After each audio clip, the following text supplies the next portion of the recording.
আসসালামু আলাইকুম। দেখুন, এখন ওই অফিস আদালত কিন্তু মানুষের জন্য অতটা গুরুত্বপূর্ণ না, কারণ ওই তেলের পাম্প আছে তো ভাই। তেলের পাম্প এখন মোস্ট ইম্পর্টেন্ট ফর দ্য মানুষ। দেখেন একটুখানি তেলের জন্য কতটা লাইন দিয়ে দাঁড়ায় রয়েছে ভাই। এই মোটর সাইকেল সব রোদি টান টান করে রেখে দিয়েছে। ওরে বাবা রে বাবা, তার মধ্যে আবার কিছু কিছু মোটর সাইকেলের ওপর দেন ঘাস ধরে কি জন্য রোদি পুড়ি না যায়, এই দামি দামি মোটর সাইকেলের ওপর ঘাস ধরে কি আল্লাহ। আর এই মানুষজন সব কাজ কাম ফেলাই তুই একদিন পুরো একটা দিন মনে করেন মাটি করে ফেল দেবে এই তেল নেওয়ার জন্য। আচ্ছা, 200 টাকার তেল নেওয়ার জন্যই পুরোটা দিন মাটি করলো। এই 200 টাকার তেল দিয়ে ওরা কিলোমিটার চলবে আমি এটা বুঝতে পারিনি ভাই। কেন একটু বাড়াই সাড়াই দিলে কি হয় তেল পাম্পেরতে?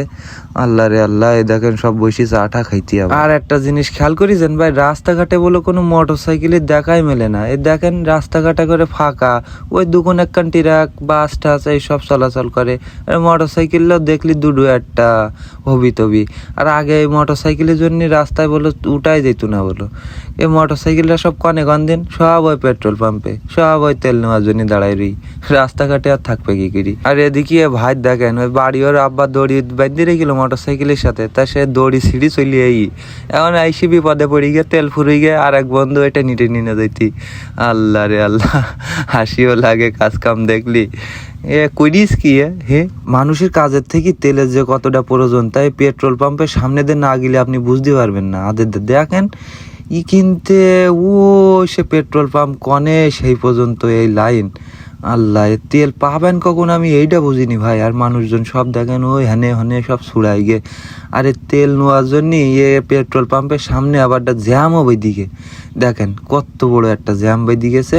এখন এই জ্যাম ছাড়াই গেলে আরেক ঝামেলা। আমাদের কাছ তো মোটর সাইকেল রয়ে ফাঁকদে ফুকদে ঝাইমাই করে ঢুকুই আমরা বেরোই আসবান, কিন্তু এই ট্রাক মিরাক যেসব রয়েছে এইগের বেরোতে অনেক সময় লেগে যাবেন।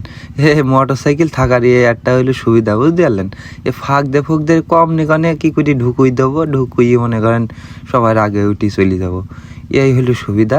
এই দেখেন এমনি এই চলে যায়। কিছু কিছু পেট্রোল পাম্প দেখলাম আবার একেবারে ফাঁকা, মানে কোনো লাইনও নেই মোটর সাইকেলের, আবার কোনো জ্যামও নেই। কারণ কি বুঝলাম না, এদের কি ওই তেল মেল শেষ হয়ে গেল নাকি? আমার মনে হয় তেল শেষ হয়ে গে।